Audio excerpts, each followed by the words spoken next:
Кемал Тайшыбаев, Қызданайдың қырғыны, тарих тереңінен тағылым. Кіші жүзде 12 ата байұлынан тазыруы тарап, одан жастабан болып бөлінеді.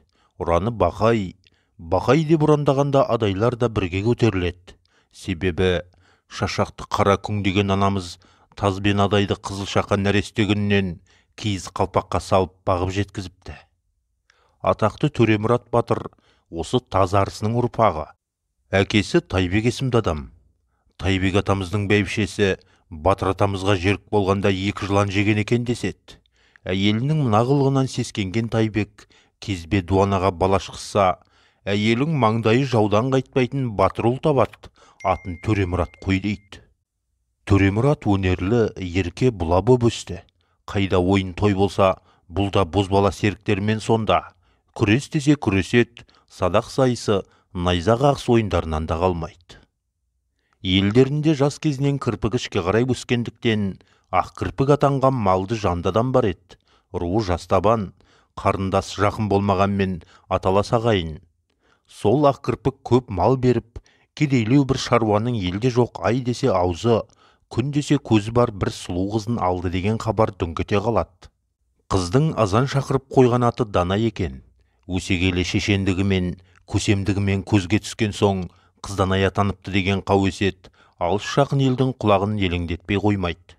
Төсек жаңғыртқанға жас иісті болдың деп қайырлы болсын айтып, келіннің қолынан дәм татып, шай ішу дәстүр бар қазақ Ақкірпік ауылына жосыла бастайды.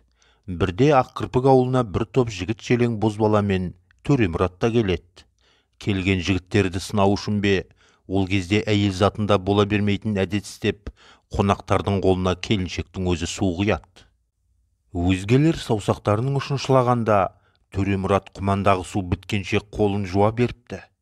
Екі жастың арасындағы құмарлық осылай басталған екен деседі. Алғашында оны біреу біліп, біреу білмесе, уақыт өте келе айнала ел тегіс құлақтанады. Ақыры Албырт Төремұрат ағайындықты да басқанда жиып қойып, Қызданайды алып қашып кетеді.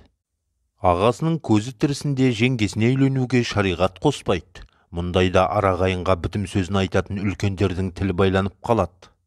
Малда ағайынның айналасында намыс жыртар жандайшаптар да аз емес. Ел білініп, ағайын арасына араздық енді. Ағасының намысын қорғауға келдау атты інісі белді бекем буып, атқа қонады. Бір қателік болды, өтті кетті, әй қойыңдар дейтін жанашыр табылмағандықтан, Келдау Төремұрат ауылын қатарынан 2 рет жауып, шаңырақтарын ортасына түсіре ойрандайды. Бірақ Төремұрат пен Қызданайды қолға түсіре алмайды. Келдау жер-жерге тыңшы қойып аңду салады. Бірде Төремұраттың ізіне түсіп қуғындағанда, Төремұраттың астындағы аты інге сүрініп құлап, Төремұраттың аты да өзде мертік еді. Бірақ батыр қайрат көрсетіп алдырмайды. Келдау жасағын жиып келіп қайта шапқанда, ашынған ел оны ұстап алып буындырып өлтіреді. Алайда қуғыншылар іздеуді тоқтатпайды. Ақырында 2 жасты байлап матап ұстап алып қайтады. Қашып кетпесін деп екеуін де анадан туғандай тыржалаңаш ұстайды. Ауылдың қарасы көрінгенде киініңдер деп киімдерін берсе, қайсар өжет Қызданай киінбей, абырой ашқан қалпында билер сотының алдына келеді. Мына көрініске кейіп ренжіген бір ақсақал, «Әй, көргенсіз көтіңді жап» деп айғай салғанда, Қызданай, «Бәріңнің қырылып жүрген жерлерің осы емес пе? Әбден көріңдер» депті. Ол бір ұтарлы сөзге тоқтайтын кезеді ғой. Жиналған үлкендер, «Қой, мыналар бір-бірін әбден сүйген жандар екен, обалына қалмайық» деп некелерін қиып жіберіпті. Келдау өлімінен кейін ағайын арасында қала көздік бұрынғыдан да өршіп, ақыры қан төгіссіз бітпейтін сыңай байқалған соң, Тайбек әулетіне қарасты 15-20 үй, бәлкім одан да көп, қоныстарын тастап, Маңғыстауға көшіп кетеді. Маңғыстау ол кезде тыныш еместі. Түркмендермен соғыс жүріп жатқан. Адайлар Маңғыстау өңірін иемденгенмен, түркмендер әлсін-әлсін шабуылымен мазан алып тұрған. Адай руының әрі бай, әрі ер көңілді батыры Сүйінқараны түркмендер қайта-қайта шауып мал жанын барымталағанда, жау соңынан ат ойлап намысты қолдан бермеген Төремұраттың батыр атағы осы жаугершілікте шықты. Елден кетіп адай арасында жүргенде Төремұрат түркмендермен бірде жауласып, бірде татуласып дегендей мазасыз тірлік кешет. Өз ортасымен сыйыспай, әр рудан қашып пысқандар болу керек, жанында бірге жортатын 3 серігі болыпты. Бірде олар кезінде түркменнің әскербасы болған, бұл күнде шау тартып қартайған сыйлы азаматы Атабек деген дөйге сәлем беруге барады.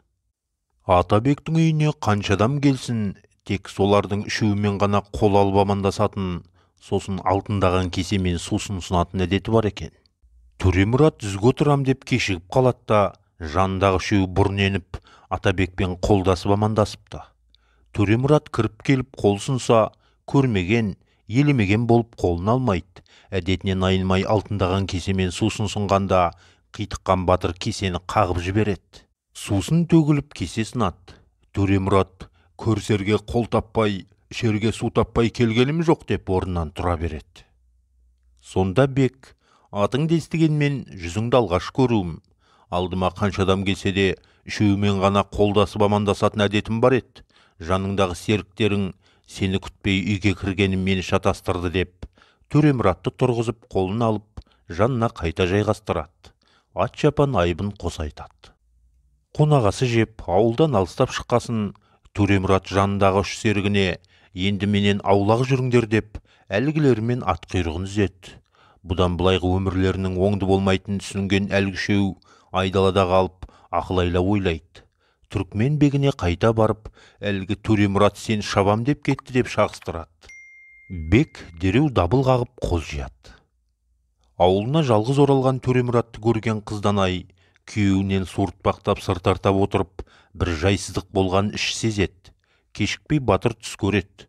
Оны шешемізге жортпай, өзі жаманшылыққа жориды. Қаптаған жау көрдім. Сені менен айырып алып барады. Саған ара түсерменде дәрмен жоқ. Сал болғандай 2 қолым көтертпейді. Маған уақыт жақын.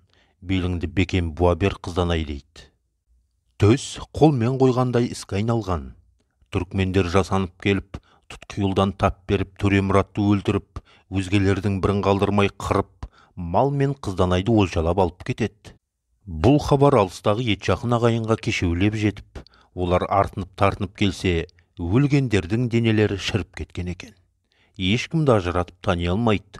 Сөйтіп, Төремұрат қапыда қаза ұшырайды. Бұл өлімді ел аузындағы аңыздар былай деп шерлейді.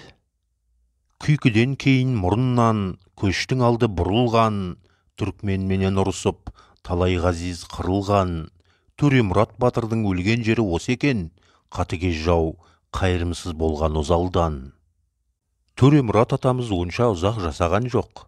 1820-1855 жылдар аралығында өмір сүрді деп жобалауға негіз бар. Ол Жамағайын аталас інісі Өтен батырдан 4-5 жас үлкен, ал атақты Көкжал Нарымбайдан мүшел жас кіші еді. Өлген жері Маңғыстаудың Күйкі деген мекені. Түркмендер Қызданайды Атабекке сыйға тартады. Мезгілінде болғанмен, қазір шау тартып белден қалған Бек, мені менсінбей қашар болсаң, артыңнан қуғыншы жібермейм деп серт етеді. Шешемізге миуа шекер жегізіп, үлдемен бүлдеге орап, жанына күтуші беріп, тырпет алмастай мықты күзетпен ұстайды. Ондағы амалы Қызданайға елін ұмыттыру еді. Тайбек әулетінің бір күнде қырылып қалуы, Қызданайдың Түркменге тұтқын боп кетуі елдің есті азаматтарының намысын күйдіреді. Бірақ мұныс деген кім екен олар анық білмейді де, қыс өтіп жаз болған соң, аяқ жетер жердегі түркмен ауылдарын қақыратып шаба бастайды. Өзек айтып, түркмендерді айдап салған әлгі үш опасызды Адайдың Балуанияз деген батыры жекпе-жекте атарқасынан жұлып алып, кәллаларын қағып тастайды. Даланың ақ кеуде ардағы мен аруы, Төремұрат пен Қызданайдың намысы үшін тізе қосқан Адай мен Таз түркмендерді аяусыз тықсырған. Түркменнің қайсы бір ауылдары Маңғыстаудың қаройын тастап кетуге мәжбүр болады. Бұл қанды шайқас Қызданайдың қырғыны деп аталады. Арада жыл өтеді. Маңғыстау беліндегі қанды шайқас саябыр тауып, жігіттер жесірімізді енді қайдан іздейміз деп дағдарып отырғанда, Қызданайдың өзі қайтып келген. Ол былай болған еді. Қызданай Бектің рұқсатымен серуендеуді әдетке айналдырады. Ондағы көздегені айналан шолып, алыс жақын мекендерді біліп, керуен жолдарының қайда апаратынын бағдарлау. ал ішкі себі амалын тауып елге қашу. Қартайған түркмен бегінің көз құмарын сусындатқаннан басқа қауқары шамал еді. Бар қызығы дабыра даңқымен қартайған басын сыйлап, сәлемдесуге келгендерді қабылдап, өткен кеткен қызықты өмірлерін еске алып, наша шегіп, қауқылдасып әңгіме дүкен құру. Түркмендерде ұйықтағанда атының басына жемдорбаны іле салып, шылбырды белге қыстырып ұйықтау әдеті бар. Наша шеккен адам ұйықтамайды, ал ұйықтай қалса, өлген тірілгенін білмей ұйықтайды. Қызданай осындай қолайлы бір сәтті пайдаланып, келген қонақтың шылбырын бел түбінен кесіп алып, мейіз боп жаралған ақалтеке арғымаққа аяқ артады. Бектің ауылынан Қоңырат шаһары 3 күншілік жер екен. Күзгі базардың тарқайтын шағы. Қызданай ел жақтан қатынаған базаршылардың бірі болмаса, біріне кезгермін деп Қоңыратқа тартады. Бектің қашып кетсең артыңнан қумаймын деген сертіне сенбей, тізгінді тежемей тоқтамай жеткейді. Түнде қапылып жүріп аттың басындағы жемдорбаны сыпыруды ұмытып кеткен екен. Ауа жетпей тұншыққан жануар жарым жолда сеспей қатады. Қызданай жаяу тартады. Келесі күні түс ауа базар тарқарда Қоңырат шаһарына ілігеді. Алтын басты елден бақа басты еркек артық деген рас екен. 2 күн бойы ат басындағы дорбаны көрмегенім, бақа бастыдан кемдігім. Енді еркек талғамаймын. Кім босағасынан орын берсе, соған әйел болам деп серт еткен екен шешеміз, айдалада жалғыз келе жатып. Базар тарқайтын кезде адай мен таз көп болатын жерге келсе, сырттай таныс адамдармен ұшыраса кетеді. Өзінің кім екенін ашып айтпай, жүргелі жатқан керуен келеседі. Жолаушылар оның Қызданай екенін жобалайды.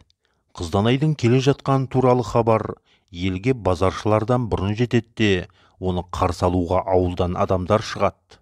Кімді қалайсың, кімнің үйіне түсуге ризашылық бересің дегенде Қызданай, қарсы болмаса ақ кірпіктікін апарыңдар депті.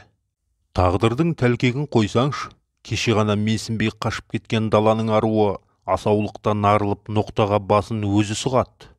Қызданай еңкейіп кеп табалдырғынан аттағанда ақ кірпік былай деген екен: қарағым, айналайын Қызданайым, келдің бе жау қолынан күнмен айым, отырсаң орның мынау, ерік өзіңде, енді саған боламын соқырбайың.